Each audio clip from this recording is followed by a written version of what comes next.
সমস্ত রাষ্ট্রবাদী বন্ধুদেরকে নমস্কার। বাংলার রাজনীতি আপনাকে স্বাগত।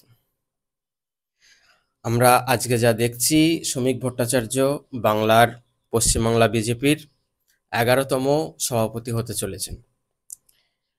শ্রমিক ভট্টাচার্যর গুণকীর্তন করতে বসলে অনেক কিছু খুঁজে পাওয়া যাবে। সুবক্তা এবং পরিমার্জিত তার ভাষা। পশ্চিমবাংলার বুকে এখন এই ধরনের সুবক্তা এবং পরিমার্জিত ভাষার ব্যক্তিত্বের সংখ্যা একদমই নেই। সে তৃণমূল বলুন বা বিজেপি বলুন বা সিপিএম বলুন, সবাইকে মিলিয়েই বলছি। সেখানে বিজেপি একটা প্লাস পয়েন্টে কিন্তু এগিয়ে গেল। কিন্তু বিজেপির কেন্দ্রীয় নেতৃত্বের এই সিদ্ধান্তের পেছনে আমরা কি এই ঘটনা দেখতে পারি যে বিজেপি তার পুরনো কর্মীদের দিকে আবার ফিরে তাকিয়েছে? 2021-এ যে ঘটনা ঘটেছিল, বিজেপি তার পুরনো কর্মীদের বর্জিত করে যারা তৃণমূল থেকে আসছিল বা অন্য কোনো দল থেকে আসছিল তাদের বেশি প্রাধান্য দিচ্ছিল। কিন্তু এই শ্রমিক ভট্টাচার্য যখন বিজেপির সভাপতিত্ব গ্রহণ করছেন, তখন কি এই ঘটনার কোনো ইঙ্গিত দেয় যে বিজেপি তার পুরনো কর্মীদেরকে ফিরিয়ে আনবে বা তাদের দিকে দেখছে বা বিজেপি তার ভুল বুঝতে পারছে? কারণ শ্রমিক ভট্টাচার্য একসময় দলের মধ্যে বেশ কোণঠাসা হয়ে পড়েছিলেন। মনে হয়েছিল যে শ্রমিক ভট্টাচার্যের রাজনীতি হয়তো শেষ।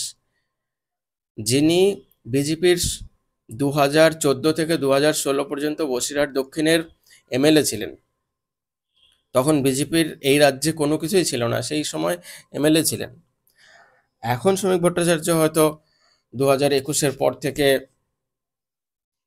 রাজ্যসভায় গেছেন ঠিকই, কিন্তু তার মাঝে শ্রমিক ভট্টাচার্য বেশ পিছনে কোণঠাসা হয়ে পড়েছিলেন দলের মধ্যে তাকে খুঁজেই পাওয়া যাচ্ছিল না, শুধু লোকালি খুঁজে পাওয়া যাচ্ছিল। শ্রমিক ভট্টাচার্যের আর একটা দিক হচ্ছে, ইনি হচ্ছিলেন কলকাতার মুখ। আজ পর্যন্ত পশ্চিমবাংলা যে কজন মুখ্যমন্ত্রী পেয়েছেন, সবাই কলকাতার মুখ। শ্রমিক ভট্টাচার্যও কিন্তু কলকাতার মুখ। এদিক থেকেও ঘটনাটি বেশ তাৎপর্যপূর্ণ। এই ঘটনাটা একদম এড়িয়ে গেলে চলবে না। অর্থাৎ বিজেপি কোথাও না কোথাও ইঙ্গিত দিচ্ছে 2026-এর নির্বাচনে যদি বিজেপি ক্ষমতায় আসতে পারে, জিততে পারে, তাহলে শ্রমিক ভট্টাচার্যকেই কি মুখ্যমন্ত্রী করা হবে। কারণ একটা মুখ্যমন্ত্রিত্বের ফেস এমন হতে হবে যার ভাষা পরিমার্জিত হতে হবে। মমতা ব্যানার্জির ভাষার সঙ্গে যার তুলনা চলে না। মমতা ব্যানার্জি মুখ্যমন্ত্রিত্বের চেয়ারটাকে অনেক নিচে নামিয়ে ফেলেছেন, তা কিন্তু আমরা দেখছি, বলছি, কিন্তু তাতে মমতা ব্যানার্জির কিছু যায় আসে না। কিন্তু চেয়ারের গরিমা, মুখ্যমন্ত্রিত্বের চেয়ারের যে গরিমা, যে সম্মান, সেই সম্মানটুকু মমতা ব্যানার্জি রাখেননি। বিজেপি যদি জিতে আসতে পারে, তাহলে শ্রমিক ভট্টাচার্যকে কি মুখ্যমন্ত্রী করবেন, সেই দিশাতেই কি তারা এগিয়ে চলেছেন? বিজেপি কি তার পুরনো কর্মীদেরকে খুঁজে খুঁজে বার করে আনবে, তারা যারা ঘরে বসে আছে তাদেরকে তুলে আনবে, সেদিকেই কি এগিয়ে চলেছে বিজেপির রাজনীতি? তাই যদি হয়, তাহলে বিজেপির জন্য অনেক মঙ্গল। আর না হলে ইনিও যদি সেই একই ভাবে গা ভাসিয়ে দেন, যেমন সুকান্ত মজুমদার করেছেন, তাহলে বিজেপি যেমন চলছে গয়ঙ্গচ্ছ করে ওরম ভাবেই চলবে, আর মমতা ব্যানার্জি আবার ঠিক আপার হ্যান্ড নিয়ে নেবেন। শ্রমিক ভট্টাচার্যের একটা মাইনাস পয়েন্ট হচ্ছে, যে দিকটা দিলীপ ঘোষের প্লাস পয়েন্ট ছিল। যদি বলা হয় মমতা ব্যানার্জির সঙ্গে ভাষার টক্করে দিলীপ ঘোষ একদম ঠিক ছিলেন মমতা ব্যানার্জির জন্য। মমতা ব্যানার্জিকে কোথাও উত্ত্যক্ত করতে হবে, কোথায় কি করতে হবে, মমতা ব্যানার্জিকে কোন ভাষায় জবাব দিতে হবে, তা কিন্তু দিলীপ ঘোষের কাছে ছিল।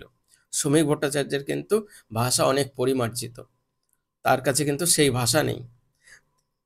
তাই মমতা ব্যানার্জিকে উত্ত্যক্ত করার জন্য শ্রমিক ভট্টাচার্য কি যথেষ্ট? দিলীপ ঘোষকে কি ফ্রন্টে আনার দরকার আছে বিজেপির? দিলীপ ঘোষকেও কি যেমন ব্যাকফুটে ঠেলে দেওয়া হয়েছে, ফ্রন্ট লাইনে এনে মমতা ব্যানার্জিকে উত্ত্যক্ত করার দরকার আছে? এই ব্যাপারগুলো বিজেপির ভাবতে হবে। কারণ কাঁটা দিয়ে কাঁটা তোলা যায়। তো মমতা ব্যানার্জির মতন একজন মহিলাকে যদি তাড়াতে হয়, তাহলে কিন্তু তার ভাষার সমকক্ষ কাউকে চাই। শ্রমিক ভট্টাচার্য খুব ভালো চয়েস বিজেপির জন্য, কিন্তু মমতা ব্যানার্জির দিকে তাকাতে গেলে, মমতা ব্যানার্জির কথার উত্তর দিতে গেলে দিলীপ ঘোষের মতন কাউকে দরকার ছিল। তো দিলীপ ঘোষকে এখানে বিজেপি কি প্রাধান্য দিয়ে আবার ক্যামেরার সামনে এনে বসাবেন? কি পদ দেবেন সে আলাদা কথা। এখানে সেটা প্রশ্ন রয়ে গেল। আর আরেকটা প্রশ্ন আমরা কিছুদিনের মধ্যে তার উত্তর পাবো, বিজেপি তার পুরনো কর্মীদের ঘর থেকে বার করেন কিনা, আবার মঞ্চে বসান কিনা, তাদের প্রাধান্য দেন কিনা।